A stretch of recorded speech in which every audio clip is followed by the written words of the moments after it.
Hello students.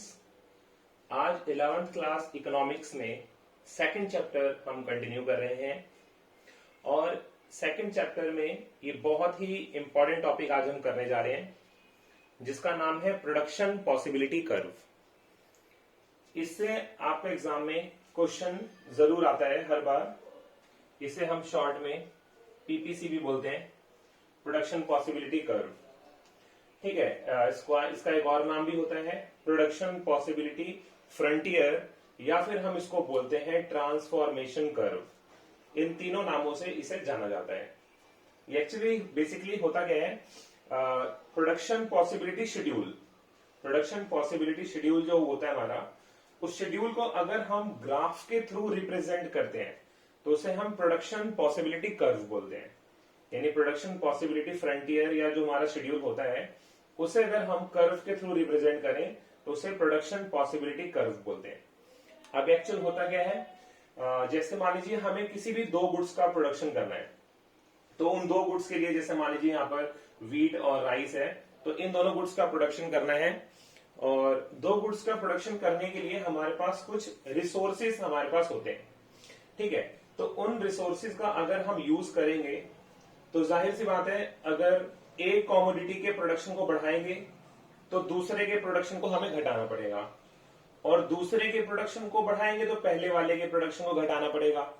यानी उन available resources से ही अगर हमें दोनों का प्रोडक्शन करना है तो जाहिर सी बात है अलग अलग स्टेजेस पर इसके अलग अलग कॉम्बिनेशन बन के हमारे सामने आएंगे। तो इन्हीं सभी कॉम्बिनेशंस को अगर हम एक ग्राफ के थ्रू रिप्रेजेंट करेंगे तो उसे हम बोलते हैं प्रोडक्शन पॉसिबिलिटी कर्व। जैसे इसकी डेफिनेशन देखिए आप, it is a curve showing different possible combination. It is a curve showing different possible combination of two goods. यानी दो गुड्स के और डिफरेंट पॉसिबल कॉम्बिनेशन को दिखाता है, which can be produce with the available resources. यानी जो हमारे पास रिसोर्सेज अवेलेबल हैं उन्हीं रिसोर्सेज का यूज करके दो गुड्स के जितने भी कॉम्बिनेशन बनाए जा सकते हैं उनको हम एक कर्व के थ्रू रिप्रेजेंट करते हैं, जिसे प्रोडक्शन पॉसिबिलिटी कर्व कहा जाता है। लेकिन इस कर्व को बनाने के लिए यहां पर हमें दो एजम्पशंस हैं जिनको लेना होगा, लेट करना होगा। पहला क्या है, रिसोर्सेज आर गिवन। इसका मतलब ये हुआ कि ऐसा नहीं है कि आप अलग अलग पॉसिबिलिटीज के बेस पे रिसोर्सेज को चेंज कर सके। यानी रिसोर्सेज को आप बार बार बढ़ा नहीं सकते, रिसोर्सेज को घटा नहीं सकते। रिसोर्सेज आपके पास उतने ही रहेंगे जितने पहले थे। दूसरा, टेक्नोलॉजी रिमेन्स कांस्टेंट। यहां पर जो टेक्निक यूज होगी वो दोनों गुड्स के प्रोडक्शन करने में सेम टेक्निक का यूज होगा। यानी ऐसा नहीं है एक के लिए आपने दूसरी टेक्निक यूज कर लिया, पहले वाले लिए दूसरी। सेम टेक्निक यूज करेंगे और जो रिसोर्सेज हैं वो यहां पर गिवन होंगे। इसके बेस पर दो गुड्स का प्रोडक्शन, जैसे मैंने यहाँ पे आपको एक शेड्यूल बना रखा है, पहले से रेडी कर रखा है, उसके बेस पे देखिए आप, यहाँ पर व्हीट है और ये राइस का प्रोडक्शन हो रहा है। हम कॉम्बिनेशन ए की बात करते हैं।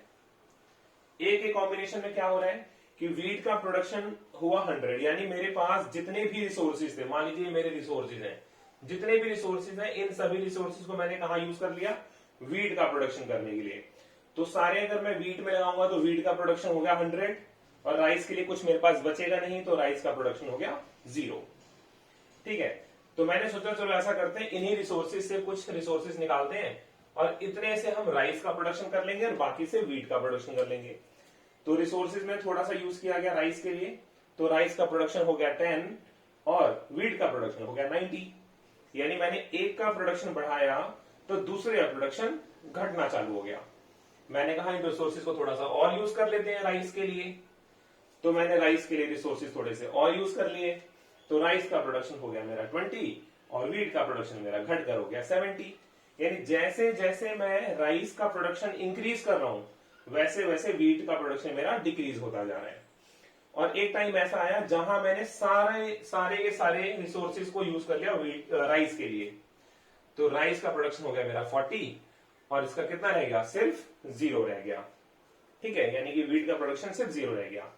तो जितने भी मेरे पास रिसोर्सेज हैं और सेम टेक्निक का यूज करते हुए मैंने कुछ गुड्स के कॉम्बिनेशंस आपको दिखाए यहाँ पर, कि अगर हम एक का प्रोडक्शन बढ़ा रहे हैं तो दूसरे का घट रहा है। इन्हीं सभी कॉम्बिनेशन को जो हम कर्व के थ्रू रिप्रेजेंट करते हैं, इसी को बोलते हैं प्रोडक्शन पॉसिबिलिटी कर्व। यानी जितने मेरे पास रिसोर्सेज हैं उन्हीं रिसोर्सेज का मैंने यूज किया और उन रिसोर्सेज का यूज करके मैंने एक कर्व बनाया, इस कर्व को बोलते हैं पीपीसी। ठीक है, यहाँ पे हमने क्या किया, एक्स एक्सिस पर हमने रखा है राइस को और वाई पर रखा है वीट को। कभी भी आप लोगों के मन में कंफ्यूजन ना आए, कभी भी आपको एक कर्व बनाने में प्रॉब्लम ना हो, इसलिए बहुत ही सिंपल सा फंडा, बहुत ही सिंपल सी ट्रिक बताने जा रहा हूं मैं आप लोगों को।